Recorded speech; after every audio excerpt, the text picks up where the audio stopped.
Hi மக்களே! நான் என்ன பண்ணிட்டு இருக்கேன்னு தானே பார்க்குறீங்க. இது நான் என் பேபிக்காக எழுதுற டைரி. ஃபர்ஸ்ட் 3 மந்த்ஸ்ல நான் நெறைய ஃபேஸ் பண்ணேன். Depression, work pressure. நான் இன்சூரன்ஸ், மியூச்சுவல் ஃபண்ட் அந்த அ சேல்ல இருந்தேன். பயங்கர ப்ரெஷர் அங்க ஒர்க் பண்ற இடத்துலயும் பயங்கர ப்ரெஷர். அ ஒர்க் பண்ற இடத்துல எப்படி பிஹேவ் பண்ணாங்கன்னா, "நீ கன்சீவ் ஆயிட்ட. அப்போ நீ சர்டைன் பீரியட்ல நீ உன்னோட டார்கெட்ட முடிச்சுட்டு தான் நீ டெலிவரிக்கே நீ போகணும்." அப்படின்ற மாதிரிலாம் சொன்னாங்க. எனக்கு அது ரொம்ப ப்ரெஷர் ஆயிடுச்சு. அண்ட் ஈவன் பைக்ல போகணும். அந்த மாதிரி நிறைய இருக்கு. ஒரு நாளைக்கே நான் கோயம்புத்தூர்ல ஒர்க் பண்ணிட்டு இருந்தேன். ஒரு நாளைக்கே நான் ஒரு 100 கிலோமீட்டர் அந்த மாதிரி வண்டி ஓட்ட வேண்டிய சுச்சுவேஷன்லாம் வந்துச்சு. ரொம்ப ஃபேஸ் பண்ணேன். அங்க நான் தனியா தான் இருந்தேன். என்னால என்னால சரியா சாப்பிட முடியல. ஏன்னா ஃபர்ஸ்ட் 3 மந்த்ஸ்ல பயங்கர வாமிட் இருந்ததுன்னு சொல்லியிருந்தேன் இல்லையா? ஸோ அந்த டைம்ல என்னால சுத்தமா சாப்பிட முடியல. என் கோவொர்க்கர்ஸ் மட்டும்தான் எனக்கு என்னோட கோவொர்க்கர்ஸ்ல ஒரு 2, 3 பேர் என்ன ரொம்ப நல்லா பார்த்துக்கிட்டாங்க. இந்த டைம்ல நான் அவங்களுக்கு ரொம்ப தேங்க்ஸ் சொல்லிக்கிறேன். ஸோ அந்த மாதிரி தாட்ஸும் நம்மளுக்கு இந்த ப்ரெக்னன்சில எப்படி தாட்ஸ் இருக்கும் அப்படின்னா, ரொம்ப நெகட்டிவ் தாட்ஸ் ரொம்ப வரும் சில பேருக்கு. சில பேருக்குன்னு இல்ல. ஒரு 10 ப்ரெக்னென்ட் லேடிஸ் இருக்காங்கன்னா, கண்டிப்பா ஒரு 7, 8 பேருக்கு அந்த மாதிரி நெகட்டிவ் தாட்ஸ் தான் ஜாஸ்தியா வரும். இந்த குழந்தை நல்லபடியா பொறக்குமா? இப்போ ஒரு ஒரு ஒரு 1 மணி நேரம் மூவ்மெண்ட் தெரியல அப்படின்னாலே, நம்ம அந்த 1 மணி நேரத்துல என்னென்னமோ யோசிக்க ஆரம்பிச்சுருவோம். லிட்ரலா நான் ரொம்ப யோசிப்பேன். சும்மாவே எனக்கு இந்த ஓவர் திங்கிங் ஜாஸ்தியா தான் இருக்கும் ஃபர்ஸ்ட்டு நார்மல் டைம்ஸ்லயே. இந்த பிரெக்னன்ட் டைம்ல எனக்கு ரொம்பவே ஜாஸ்தியா இருந்துச்சு.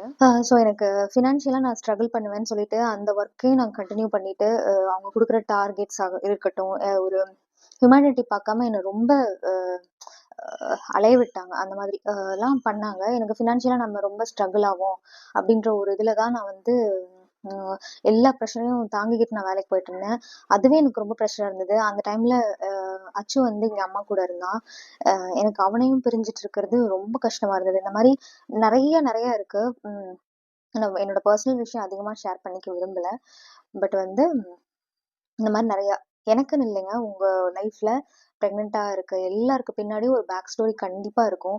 என்னதான் நீங்க கூட்டு குடும்பத்துல இருந்தாலும், உங்க ஹஸ்பண்ட் கூட தனியா இருந்தாலும் சரி, இல்ல நீங்க வெளியில சொந்த ஊர விட்டு வெளியில போய் வேலை பார்க்குறவங்களா கூட இருக்கலாம். நெறைய சிச்சுவேஷன்ல தான் நீங்க ஒரு குழந்தைய நீங்க கேரி பண்ணுவீங்க. செகண்ட் திங் அப்படி இருந்தாலுமே நம்மளோட உடம்போட மாற்றங்களா இருக்கட்டும், நம்ம சந்திக்கிற அந்த அம் விஷயங்கள், நம்ம ஒ எப்படி சொல்றது? இந்த வாமிட்டு, பெயினு, சின்ன சின்ன தலைவலி, காய்ச்சலு, ஒரு லைட்டா ஒரு வயித்து வலி, முதுகு வலி வந்தாலுமே நம்மளுக்கு என்னென்னமோ யோசிக்க தோணிரும் உண்மையாவே. நான் ரொம்ப பைத்தியம் அதுல. அ லூசு மாரி யோசிப்பேன் ஆக்சுவலா ரொம்பவே. அந்த டைம்ல நம்ம இந்த கூகுள்ல எல்லாம் ரொம்ப சர்ச் பண்ணுவோம். இப்படி ஆகுது, அப்படி ஆகுதுன்னு சொல்லிட்டு. கூகுள்ல எதனால அ வயித்து வலி வருது? எதனால முதுகு வலி வருது? எதனால தலைவலி வருது? மேபி ஒரு சில டைம் இட்ஸ் நார்மல், இட்ஸ் நார்மல்னு வரும். இதெல்லாம் நார்மல் தான் அப்படின்னு சொல்லிட்டு வரும். அதே நம்ம ஒரு யூடியூப்ல பார்க்குறோம் அப்படின்னா, ஆஹ் இப்போ அதுல பாசிட்டிவ் திங்ஸுமே வரும். ஓகேங்களா? நெகட்டிவ் வீடியோஸும் வரும். இப்போ எக்ஸாம்பிளுக்கு சொல்ல போனா, நான் இப்போ ஒரு ஸ்க்ரால் பண்ணிட்டு இருந்தேன். பண்ணும்போது எனக்கு ஒரு ஒரு வீடியோ வந்துச்சு இந்த மாதிரி. மேபி அது அவேர்னஸ் வீடியோவா இருந்தாலுமே, இப்போ எக்ஸாம்பிளுக்கு சொல்றேன். என்னோட பிரெக்னன்சில இப்படி ஆயிடுச்சு. என்னோட பேபிக்கு ஆஃப்டர் பர்த் அப்படி இப்படின்னு நிறைய நெகட்டிவான வீடியோஸ் கண்டிப்பா வரும். ஒரு பாசிட்டிவ் வீடியோ ஒரு நெகட்டிவ் வீடியோ கண்டிப்பா நம்ம ஃபீட்ல வரும். பட் நம்ம அத அவாய்ட் பண்ணிரணும். இந்த டைம்ல கண்டிப்பா அவாய்ட் பண்ணிரணும். இப்போ நீங்க வருதுன்னு சொல்லிட்டு ஒரு அவேர்னஸ்க்காக நான் பார்க்குறேன். இல்ல ஒரு கியூரியாசிட்டி வருது. அத தொட்டு பார்க்கணுன்றதுக்காக என்ன இருக்குன்னு நான் பார்க்குறேன். அந்த மாரி நீங்க அந்த வீடியோ ஓப்பன் பண்ணி பார்க்குற பட்சத்துல, அதுல மேபி ரொம்ப எமோஷனலா இருக்கலாம். அது நம்மள ரொம்ப அஃபெக்ட் பண்ணும். ஸோ அந்த மாரி வீடியோஸ்லாம் தயவு செஞ்சு அவாய்ட் பண்ணிருங்க. ஃபீட்ல வந்தாலும் சரி, தானா வந்தாலும் சரி, தயவு செஞ்சு இதெல்லாம் அவாய்ட் பண்ணிருங்க. ஸோ அந்த மாதிரி உங்கள நீங்க தான் பார்த்துக்கணும். ஓகேங்களா? நீங்க என்னோட என் அம்மா என்ன பார்த்துக்கணும். என் ஹஸ்பண்ட் என்ன பார்த்துக்கணும். என் ஹஸ்பண்ட் என்ன பார்த்துக்கவே மாட்றாரு. எங்க அம்மா என்ன பார்த்துக்கவே மாட்றாங்க. என் சிஸ்டர் எனக்கு இத பண்ணவே மாட்றா. என் பிரதர் இத பண்ண மாட்றான் அப்படின்ற ஒரு தாட்ட தயவு செஞ்சு விட்டுருங்க. உங்க வயித்துக்குள்ள உங்க பேபி இருக்கு. ஸோ உங்கள நீங்க தான் பார்த்துக்கணும். உங்க பேபிய நீங்க தான் பார்த்துக்கணும். ஓகேங்களா? குழந்தைய நல்லபடியா பெத்தெடுக்கிறது நம்ம கையில தான் இருக்கு. என்ன வந்தாலும் சரி, வயித்து வலியா? நார்மல். It's normal. பிரெக்னன்சில நார்மல். கான்ஸ்டிபேஷனா? பிரெக்னன்சில நார்மல். எல்லாமே நார்மல் தான். உங்க மனசுல என்ன நீங்க நினைக்கிறீங்களோ, அதுதான் உங்க உடம்பு அதுக்கு தான் ஒத்துழைக்கும். ஓகேங்களா? ஃபர்ஸ்ட் ஆஃப் ஆல் உங்க மைண்ட் செட்ட நீங்க இந்த மாதிரி ரொம்ப பாசிட்டிவா நீங்க மாத்திக்க ட்ரை பண்ணணும். எல்லாமே அதாவது அவேர்னஸ் இருக்கலாம். டூ மச் அவேர்னஸ் நம்மளுக்கு தேவை கிடையாது. எதா இருந்தாலும் ஒரு ஹாப்பினஸா இருந்தாலும் இந்த லிமிட் தான். ரொம்ப சிரிச்சா வயித்த வலிக்கும். ஒரு அழுகையா இருந்தாலும் இவ்வளவுதான். ரொம்ப அழுதுட்டோம்னா மயக்கமே வந்துரும். ஸோ எல்லாத்துக்குமே ஒரு அளவு இருக்கு. அது மாதிரி அவேர்னஸ்க்கும் ஒரு அளவு இருக்கு. ஸோ நம்ம பாக்குற வீடியோஸா இருக்கட்டும், மத்தவங்கள்ட்ட கேட்கிற விஷயங்களா இருக்கட்டும், ஒருத்தவங்க வந்து உங்ககிட்ட நெகட்டிவா எதை சொல்ல, என்னம்மா கால் வீங்கிருக்கா? இப்ப கால் வீங்க கூடாதே, கால் வீங்குச்சுன்னா கர்ப்பப்பையில இருக்க தண்ணி கம்மியாயிருமே, நீர் கம்மியாயிருமே. எல்லாமே நார்மல் தாங்க. பிரெக்னன்சில எல்லாமே நார்மல் தான். ஒவ்வொருத்தவங்களுக்கும் ஒவ்வொரு மாதிரி இருக்கும். ஓகேவா? அஹ் உங்களுக்கு ரொம்ப உங்க உங்க டாக்டருக்கு தெரியும். நீங்க கண்டினியூஸா போய் பாக்குற டாக்டர்ஸ்க்கு தெரியும் உங்களை எப்படி பாத்துக்கணும்ன்றது. ஃபர்ஸ்ட் ஆஃப் ஆல் நீங்க கரெக்டான ஒரு ஆரம்ப ஸ்டேஜ்ல இருந்தே நீங்க ஒரு கரெக்டான ஹாஸ்பிட்டல் சூஸ் பண்றதா இருக்கட்டும், கரெக்டான டாக்டர் சூஸ் பண்றதா இருக்கட்டும், உங்களோட ஃபுட் இன்டேக்கு, நீங்க சாப்பிட்ற மாத்திரை. நான் ஃபர்ஸ்ட் ஒரு ஸ்டார்டிங் ஸ்டேஜ்ல எனக்கு தெரிஞ்சதே லேட்டு. செகண்ட் திங் வந்து ஸ்டார்டிங் ஸ்டேஜ்ல நான் எனக்கு இருந்த ப்ரெஷர்ல டிப்ரெஷன்ல நான் எதுவுமே நான் ஃபாலோ பண்ணல. மாத்திரையாகட்டும், இதா இருக்கட்டும், folic acid, calcium tablet, iron tablet, vitamin எதுவுமே நான் எடுத்துக்கல. 4 மந்த்ஸா நான் எடுத்துக்கல. நான் எங்க அம்மா வீட்டுக்கு வந்ததுக்கு அப்புறத்துல இருந்து கொஞ்சம் கொஞ்சம் நான் ஓரளவுக்கு அங்க இருந்த வரையுமே ஹோட்டல் ஃபுட்ஸ் தான் சாப்பிட்டுட்டு இருந்தேன். ஃபுல்லா ஹோட்டல் ஃபுட்ஸ் தான். அண்ட் வந்து வேலையை நான் விட்டுட்டேன். வேலை வந்துட்டு விட்டுட்டு தான் நான் எங்க அம்மா வீட்டுக்கு வந்தேன். ஸோ இங்க வந்ததுக்கு அப்புறம் நான் வந்து எனக்கு புரிஞ்சுது. என்ன என்ன விஷயம்ன்றது புரிஞ்சுது. ஃபர்ஸ்ட் என்னோட பையனை பார்த்ததுக்கு அப்புறம் நான் ரொம்பவே கொஞ்சம் ஒரு 100%ல ஒரு 80% அப்பவே நான் ரொம்ப ஸ்ட்ராங் ஆயிட்டேன். ஒரு 20% நான் என்ன நானே ஸ்ட்ராங் பண்ணிக்கிட்டேன். ஸோ நம்ம தான் பார்த்துக்கணும். ஓகேங்களா?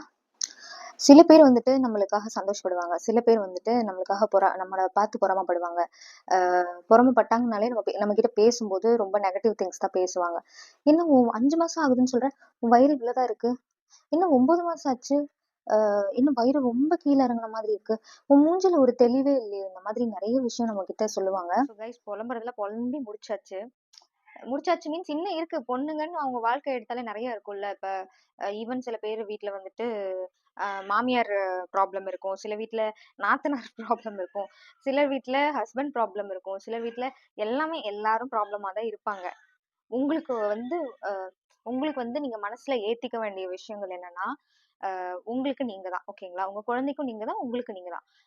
நீங்க உங்க மாமியார், நாத்தனார் அண்ட் உங்க ஹஸ்பண்ட், ரிலேட்டிவ்ஸ் எல்லாரையும் விட்டுருங்க. ஓகேங்களா? அவங்க வந்துட்டு அ மேபி நெறைய பேருக்கு சப்போர்ட்டிவா இருக்கலாம். மேபி நெறைய பேருக்கு சப்போர்ட்டிவான ஃபேமிலி, சப்போர்ட்டிவான மாமியார் எல்லாமே இருக்கலாம். ஆனா ஒண்ணு புரிஞ்சுக்கோங்க. வாட் எவர் உங்களுக்கு நீங்க தான். கடைசி காலத்துல உங்களுக்கு நீங்க தான். அடுத்து வந்துட்டு உங்க குழந்தைக்கு நீங்க தான். ஃபியூச்சர்ல வளர்ந்து வந்து பார்க்குறான், பார்க்கல, வாட் எவர் என்ன வேணா இருக்கட்டும். அவன் ஃபியூச்சர் எப்படி வேணா இருக்கட்டும். அவங்க குழந்தைக்கு நீங்க தான். உங்க குழந்தையா இருக்கட்டும், குழந்தைங்களா இருக்கட்டும், அவங்களுக்கு நீங்க தான். அம்மாவா நீங்க தான் இருக்கணும். அது புரிஞ்சுக்கோங்க. செகண்ட் திங் வந்து கண்டதையும் கூகுள்ல, யூடியூப்ல சர்ச் பண்றத விட்டுருங்க. சரியா? அண்ட் வந்து உங்களுக்கு அ ஹம் தெய்வ நம் அ காட் மேல தெய்வ நம்பிக்கை உங்களுக்கு இருந்துச்சுன்னா, கோயிலுக்கு போங்க, சாமி கும்பிடுங்க. நானே என்னால போக முடியல. பட் வந்து போக முடியலன்னா கூட ஒரு கோயிலுக்கு தான் ஒரு சாமி கும்பிடணும்னு அவசியம் கிடையாது. நம்ம மைண்ட நம்ம தான் பாசிட்டிவா மாத்திக்கணும்.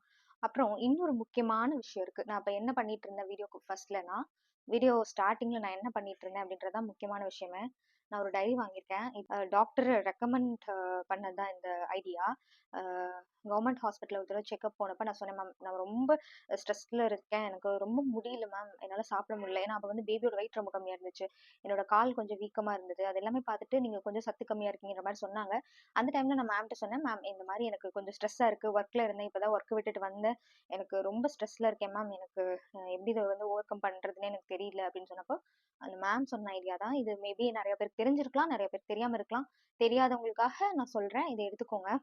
இது வந்து இப்பவும் நான் ஓபன் பண்ணி பார்க்கும்போது எனக்கு அவ்வளவு ஹாப்பியா இருக்கு. ஏன்னா என் குழந்தை வளர்ந்து பெருசாகும் போது அதுக்கு வந்து படிச்சு புரியிற ஸ்டேஜுக்கு வரும்போது இந்த டைரி நான் அதுக்கு என் குழந்தை கையில நான் கொடுப்பேன். கொடுக்கும்போது எனக்கும் ஒரு நல்ல ஒரு மெமரிஸா இருக்கும். என் குழந்தைக்கும் நம்ம அம்மா நம்ம மேல எவ்வளவு இதா இருந்திருக்காங்க அப்படின்ற ஒரு விஷயம் வந்து இந்த டைரிய பார்த்தா, நான் எழுதினதை பார்த்தா கண்டிப்பா என் குழந்தை நினைக்கும் ஃபியூச்சர்ல. ஸோ இந்த மாதிரி நீங்க ஒரு டைரி போடுங்க. நான் உங்களுக்கு காட்டுறேன். எனக்கு இது பர்சனலாவே நான் இது பண்ணல. இந்த மாதிரி நான் என்ன எழுதியிருக்கின்றது உங்களுக்கு தெளிவா தெரியாது. நான் தங்கிலீஷ்ல எழுதி வச்சிருக்கேன் ஆக்சுவலா. அது கொஞ்சம் எனக்கு ஈஸியா இருந்தது. ஏன்னா தூய தமிழும் தெரியல, கரெக்டான இங்கிலீஷும் தெரியல. அதனால தங்கிலீஷ்ல எழுதி வச்சிருக்கேன். ஸோ இது என்னோட குழந்தையோட ஸ்கேனு. ஸ்கேன் ரிப்போர்ட் நான் அடம் பிடிச்சி எனக்கு இந்த மாதிரி ஒரு கொடுங்க, என்னோட அச்சுவோடது ஒன்று இருக்கு, இந்த பேபியோட சேர்த்து நான் ஃப்ரேம் பண்ணிக்கிறேன், ப்ளீஸ் எனக்கா கொடுங்கன்னு சொல்லி அனாமலி ஸ்கேன்ல வந்துட்டு அனாமலி ஸ்கேன் எஸ் அனாமலி ஸ்கேன்ல வந்துட்டு இது அடம் பிடிச்சி வாங்கினேன் நான். ஸோ இந்த மாதிரி நான் எழுதி வச்சிருக்கேன்.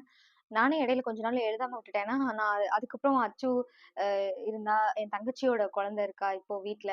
அவங்களெல்லாம் பார்த்துட்டு எனக்கு பெருசா எனக்கு இது எழுதுறதுக்கும் டைம்னு இல்ல. எழுதுறதுக்கு வந்து எனக்கு ஒரு மாரி ஏதாவது யார்ட்டயாவது ஷேர் பண்ணணும் அப்படிங்கும்போது டக்குன்னு நான் டைரி எடுத்து அம்மா இந்த மாரி பண்ணிட்டு இருக்கேன் தங்கம். அம்மா இந்த மாரி ஹாஸ்பிட்டல் போனேன், செக்கப் போனேன், இந்த மாரி வர சொன்னாங்க. எல்லாமே இதுல எழுதுவேன். அண்ட் வந்து அந்த மாரி எழுதுறதுக்கே எனக்கு அந்த இது வரல. நான் அதுக்கே சாரின்னு சொல்லி இப்ப நான் ஸ்டார்ட் பண்ணியிருக்கேன் மறுபடியும். நீங்க இது கண்டிப்பா ஒர்க் அவுட் ஆகுங்க. நீங்க ஃபர்ஸ்ட் நீங்க உங்களுக்கு 2 கோடு விழுந்துருச்சா, டாக்டர்ட்ட போய் நீங்க பிரெக்னன்ட்மா அப்படின்னு நீங்க தெரிஞ்ச உடனே டக்குன்னு ஒரு நோட்டோ, டைரியோ உங்களால முடியுதா? ₹10 டைரியா இருக்கட்டும், ₹10 நோட்டா இருக்கட்டும். எதா இருந்தாலும் நீங்க வாங்கிக்கோங்க. வாங்கிட்டு நீங்க எழுதுங்க. உங்க குழந்தைகிட்ட நீங்க பேசுங்க, எழுதுங்க. இந்த மாரி ஸ்கேன் ரிப்போர்ட்ஸ்லாம் அதுல ஒட்டி வைங்க. நீங்க குழந்தைக்கு நான் ஈவன் ட்ரெஸ் வாங்குனதெல்லாம் கூட எழுதி வச்சிருப்பேன். நான் இந்த மாரி வாங்கியிருக்கேன் உனக்காக. எனக்கு ரொம்ப இந்த மாரி அது நல்லா ஃபீல் குடுத்துச்சு அப்படின்ற மாதிரிலாம் எழுதி வச்சிருக்கேன் அதுல. ஸோ கண்டிப்பா அது ஒர்க் ஆகுங்க. கண்டிப்பா பண்ணுங்க. தயவு செஞ்சு இந்த Google, YouTubeலாம் வீடியோஸ் கண்ட கண்ட வீடியோஸ்லாம் பார்க்கறத தயவு செஞ்சு ஸ்டாப் பண்ணுங்க. கண்ட கண்ட படம் பார்க்கறத முதல்ல நிறுத்துங்க. அ உங்க மனச நீங்க தான் ஹாப்பியா பார்த்துக்கணும். நான் இந்த வீடியோவ அதுக்காக தான் நான் ஷேர் பண்ண வந்தேன். இது ஒரு டிப் மாதிரி நீங்க எடுத்துக்கலாம். உங்க சிஸ்டர் சொல்றதா நீங்க உங்க சிஸ்டர் மாதிரி நான் சொல்றேன்னு நீங்க வச்சுக்கோங்க. எல்லாமே உங்களுக்கு நல்லதாவே நடக்கும். பாசிட்டிவா இருங்க எப்பவுமே. ஆல் தி பெஸ்ட்ங்க. All the best. யார் யாரெல்லாம் அ கேரிங்கா ஐ மீன் எல்லாருக்குமே பிரெக்னன்ட்டா இருக்கவங்களுக்குன்னு இல்ல. பிரெக்னன்ட் ஆக ட்ரை பண்ணிட்டு இருக்கவங்களுக்கும் அதே தான் நான் சொல்லுவேன். அண்ட் வந்து குழந்தை பெத்தவங்களுக்கு சில இது சொல்லணும்னா, அ தூக்கம் இருக்காது. சரியான டைம்ல சாப்பிட முடியாது. அதெல்லாம் நீங்க வந்துட்டு உங்க குழந்தைக்காக இந்த விஷயத்த நம்ம சாக்ரிஃபைஸ் பண்ணிக்கணும். குழந்தைக்காக நம்ம தூங்காம இருக்கோம். குழந்தைக்காக நம்ம லேட்டா சாப்பிடுறோம். அது நினைச்சுக்கோங்க. வேலை இருந்தாலுமே ம், உங்கள பாத்துக்கிறதுக்கு டைம்ன்றது நீங்க தான் உங்களுக்கு குடுக்கணுமே தவிர, நீ போய் ரெஸ்ட் எடுமான்னு யார் வாயில இருந்துமே வராது. அத புரிஞ்சுக்கோங்க. நான் சொல்றேன், தயவு செஞ்சு போய் ரெஸ்ட் எடுங்க. உங்களுக்கு நீங்க தான். புரிஞ்சுதா? உங்களுக்கு நம்மளோட சிச்சுவேஷன் 1/2 அன் ஹவர், 1 ஹவர் நம்மளால ரெஸ்ட் எடுக்க முடியலையா? 5 நிமிஷம் போய் படுத்து எந்திரிச்சுக்கோங்க. உங்களுக்காக ஒரு 5 நிமிஷம், உங்களுக்காக ஒரு 10 நிமிஷம் அவ்வளவுதான். ஆ ஸோ ரொம்ப தேங்க்ஸ் இந்த வீடியோ பார்த்ததுக்கு. கண்டிப்பா உங்களுக்கு யூஸ்ஃபுல்லா இருக்கும்னு நெனைக்கிறேன். அண்ட் அடுத்த வீடியோல சந்திக்கிறேன். பாய்.